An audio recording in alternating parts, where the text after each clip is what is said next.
नमस्कार, ABP news पर सत्य वचन के साथ हाजिर हूं मैं रुबाना इस्सार खान। और आज सत्य वचन यह है कि ड्रग्स के खेला में धर्म का झमेला हो गया है। जी, सुपरस्टार शाहरुख खान के बेटे आर्यन खान की गिरफ्तारी को लेकर मामला राजनीतिक तो पहले ही हो चुका था, अब धर्म का एंगल भी इसमें शामिल कर लिया गया है। अब तक तो जो साजिश की शंका थी वो जताई जा रही थी राजनीतिक तौर पर, लेकिन आज यहां तक कह दिया गया कि आर्यन खान को दरअसल खान होने की वजह से प्रताड़ित किया जा रहा है। तो फिर सवाल उठने लाजमी है कि ड्रग्स केस में खान होना खान ना होना यह मुद्दा हो कैसे सकता है। ये मामला कोर्ट में चल रहा है, परसों जमानत याचिका पर सुनवाई भी होगी आर्यन खान की, लेकिन उससे पहले ही राजनीति से लेकर धर्म तक के रंग में जिस तरीके से इस मामले को रंगा जा रहा है वो यकीनन बेहद दुखद। इसी का सत्य वचन देखिए आज।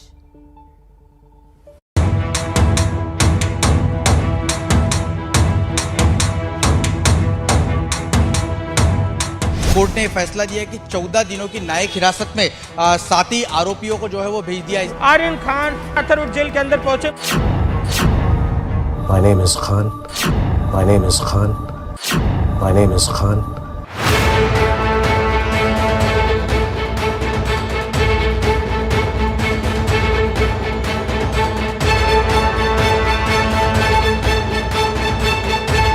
जो महबूबा मुफ्ती जिन्होंने हमेशा देश को तोड़ने की राजनीति की हो और उनके हर बयान में षड्यंत्र हो, वो किसी का भला नहीं कर सकती। महबूबा जी इस बात को भूल जाती है कि आर्यन के साथ जो अन्य 7 लोगों की गिरफ्तारी हुई है उनमें से एक भी खान नहीं है।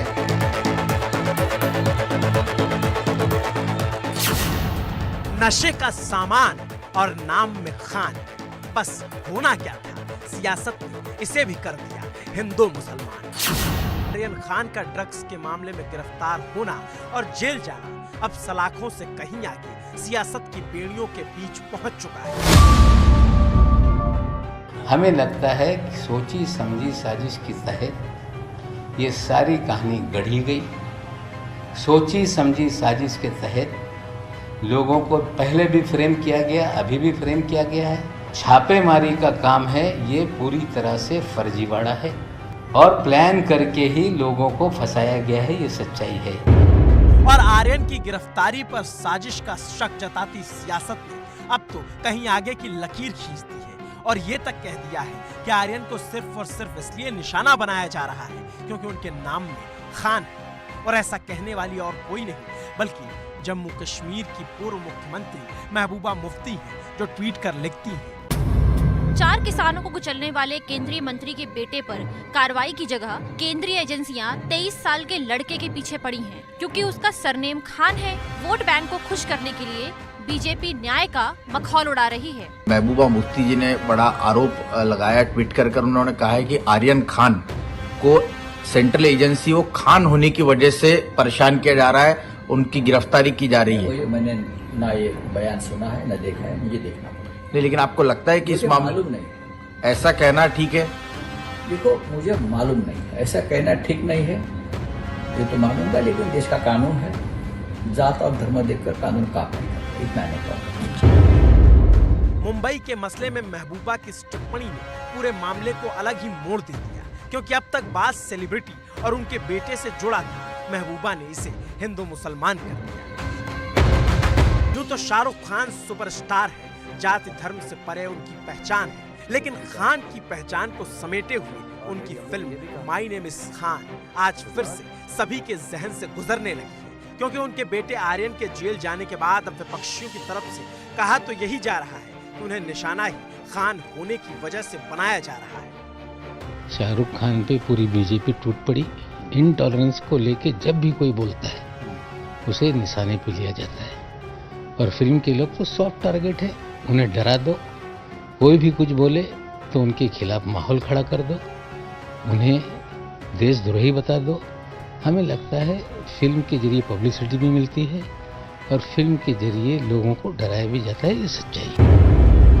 नवाब मलिक तो शुरू से ही आरोप लगा रहे थे कि एनसीबी जानबूझकर आर्यन खान को फंसा रही है, लेकिन इस मामले को महबूबा मुफ्ती के बयान ने और तूल देने का काम किया, क्योंकि अब तक हर कोई शाहरुख का नाम ले रहा था, स्टारडम की बात कर रहा था, लेकिन महबूबा ने जब पहली बार खान से जोड़ दिया तो समूची राजनीति के कान खड़े हो गए। आर्यन खान को 3 अक्टूबर की शाम मुंबई से गिरफ्तार किया गया। आर्यन के साथ 7 और लोगों को गिरफ्तार किया गया है। आरोप ड्रग्स के सेवन और खरीदारी का लगा हुआ है। आर्यन खान फिलहाल मुंबई की आर्थर रोड जेल में बंद है। 13 अक्टूबर को उनकी जमानत पर सुनवाई होने वाली है, लेकिन उससे पहले महबूबा मुफ्ती के बयान की गूंज है और भला इस तरीके के बयान का बीजेपी जवाब ना देती, उसे बर्दाश्त कर लेती, ये कैसे हो सकता था? तो जवाब आगे आकर दिया गया। महबूबा जी ने जो बयान दिया है वह बयान समाज में दरार पैदा करने वाला बयान है। वह कहती है कि आर्यन को सरनेम खान है करके गिरफ्तार किया है। वह भली भांति इस बात को जानती है कि कानून किसी की जात, धर्म या कौन से पंथ का है यह देख करके कार्रवाई नहीं करता। कानून के सामने सभी बराबर है। महबूबा मुफ्ती साहिबा ने हमेशा समाज में जहर घोलकर समाज को आपस में लड़ाने का काम किया है। महबूबा मुफ्ती का तो लेना देना है आतंकवाद, अलगाववाद, तालिबान, पाकिस्तान, लश्कर, जैश, हिजबुल। जो महबूबा मुफ्ती जिन्होंने हमेशा देश को तोड़ने की राजनीति की हो और उनके हर बयान में षड्यंत्र हो, वो किसी का भला नहीं कर सकती। एक साजिश उनके इस बयान में है। किसी भी साजिश करने वाले को बीजेपी ने पलटकर महबूबा की जुबान और राजनीति दोनों को कटघरे में खड़ा कर दिया है। लेकिन सवाल है कि आखिर ये ड्रग्स के खेला में धर्म का झमेला आया ही क्यों, और आया तो आया कैसे? सारी कहानी तो नशे की काली दुनिया से जुड़ी है, तो धर्म का सफेद कारोबार कहां से आ गया? जब क्रूज पर पार्टी हुई तो क्या धर्म देखकर हुई? 3 अक्टूबर को झूमते नाचते लोगों के बीच आर्यन खान के साथ 8-10 लोगों को गिरफ्तार किया गया, लेकिन विवाद तब बढ़ गया जब पकड़े गए 3 लोगों को एनसीबी ने छोड़ दिया और उनका कनेक्शन बीजेपी से निकल आया, तो आरोप भी मुखर हो गया। ऋषभ सचदेवा जो प्रिंटेड शर्ट है पहना हुआ, ये भारतीय जनता पार्टी के युवा मोर्चा के जो अध्यक्ष रह चुके हैं मोहित कंबोज, जिन्होंने अपना नाम बदला, अब मोहित भारती हो गए, उनके ये साले साहब हैं। इसकी भी कुछ हम पूरी तस्वीरें आपके सामने रखते हैं। मोहित कंबोज जी हैं, उनके ससुर साहब हैं, उनके चाचा जी हैं और स्वयं ऋषभ सचदेवा दिख रहे हैं। ऋषभ सचदेवा, प्रतीक गावा, आमिर फर्नीचर वाला, इन तीनों को एनसीबी ने छोड़ दिया था। ये तो सच है, और सच के साथ सवाल भी है कि आखिर उन्हें छोड़ क्यों दिया गया? आर्यन खान के पास तो ड्रग्स भी नहीं मिली थी, तब भी आर्यन खान को गिरफ्तार कर लिया गया, लेकिन ऋषभ सचदेव, प्रतीक गाबा, आमिर फर्नीचर वाला को छोड़ दिया गया। और इसी पर नवाब मलिक लगातार मुखर है। हमारा सीधा सवाल एनसीबी से है कि 1300 लोगों के जहाज पर आपने रेड की,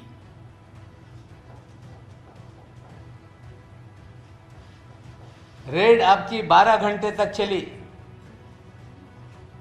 उसमें आपने 11 लोगों को सिलेक्ट करके आपने डिटेन किया। डिटेन करने के बाद आपने इन सभी लोगों को एनसीबी के कार्यालय में पूछताछ के लिए लाया। ये 3 लोगों को छोड़ने के लिए किसने आपको आदेश दिया, इसकी जानकारी एनसीबी को देनी पड़ेगी।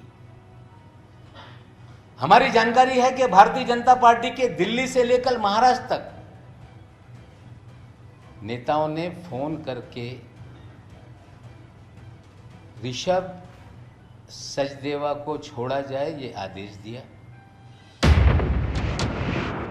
एनसीपी के नवाब मलिक आरोप लगाते हैं कि जिनका बीजेपी से कनेक्शन था उन्हें छोड़ दिया गया, आर्यन को पकड़ लिया गया और यहां से बात चल निकली कि आर्यन खान को टारगेट किया गया। उनको पकड़कर जो लोग एनसीबी दफ्तर ले गए वो भी एनसीबी से नहीं थे, तो सवाल उस पर भी उठा और आज तक एनसीबी उसका जवाब नहीं दे पाई है। और अब ये ऋषभ और उसके साथियों को छोड़े जाने के मामले ने फिर घर कर लिया है। लेकिन जिस बीजेपी नेता मोहित कंबोज से ऋषभ सचदेव का संबंध बताया जा रहा है, वो मोहित कहते हैं कोई भी जांच करा लीजिए, मैं तैयार हूँ। ये तो नवाब मलिक जी बताएंगे, सरकार उनके पास है, महाराष्ट्र के वो कैबिनेट मिनिस्टर हैं, होम डिपार्टमेंट उनकी पार्टी के पास है, तो कॉल रिकॉर्ड निकाल ले वो। आज अगर उनको लगता है कि कोई फोन गया है, किसी का ऑफिस यूज हुआ है, तो नाम बताना चाहिए ना, फिशिंग क्यों कर रहे हैं? उन्होंने साजिश का जिक्र किया, उन्होंने ऋषभ का जिक्र किया, उन्होंने एनसीबी का जिक्र किया, वो सब कुछ सारे जो लिंक्स है वो जोड़ने की कोशिश कर रहे हैं। आपको लगता है आपके परिवार का जो सदस्य है कहीं वो इन तरीके की चीजों से जुड़ा हुआ, और क्यों छोड़ा उसको? सर मैंने आपको पहले बता दिया, कोई भी जांच करा, बार बार वो प्रश्न पूछोगे तो मतलब नहीं। मैंने आपको बताया कोई भी जांच करा लो, जांच कराने के लिए परिवार के सब लोग तैयार हैं, और कोई भी दोषी होगा उसको सजा मिलेगी। कोई अनिल देशमुख की तरह और अन्य लोगों की तरह, एनसीपी के नेताओं की तरह भागने वाला नहीं है। ये वो सरकार है जिनका सीपी भी मिसिंग है और जिनका होम मिनिस्टर भी मिसिंग है। हम लोग देश के यहाँ पे संविधान को फॉलो करने वाले लोग हैं। आप करो एफआईआर, आप करो कार्रवाई, आपको उत्तर भी देंगे, और अगर गुनहगार होंगे तो सजा भी काटेंगे। मोहित अपने ऊपर लगे सभी आरोपों को खारिज करते हैं, साथ ही पलटकर नवाब मलिक पर आरोप लगाते हैं। नवाब मलिक पहले ही दिन से एनसीबी के खिलाफ मोर्चा खोले हुए हैं, और अब तो बात दूर तक पहुंच गई। कश्मीर से महबूबा भी मामले में कूद पड़ी। राजनीति के रंग ने सफेद पाउडर की कहानी में सियासी रंगों को खोल दिया है। आर्यन किसी के निशाने पर है या नशे के जमाने पर है, ये तो न्यायालय की कार्यवाही पूरी होने के बाद ही पता चलेगा। लेकिन एक बात तो साफ हो गई है कि बड़े बाप की बिगड़ी औलाद की लिस्ट में उनका नाम भी तात्कालिक तौर पर शुमार हो ही गया है। समीर वानखेड़े ने आरोप लगाया कि मुंबई पुलिस उन पर गलत तरीके से नजर रख रही है। आरोप ये कि उनकी गतिविधियों पर नजर रखी जा रही है। उनके आने जाने का सीसीटीवी फुटेज तक मुंबई पुलिस निकलवा रही है। इससे पहले एनसीपी नेता समीर वानखेड़े पर बीजेपी के इशारे पर काम करने का आरोप लगा चुके हैं, और साथ ही पुलिस से जांच की मांग भी कर चुके हैं। देखते ही देखते ये मामला जो है वो अब मुंबई पुलिस बनाम एनसीबी का बनता जा रहा है।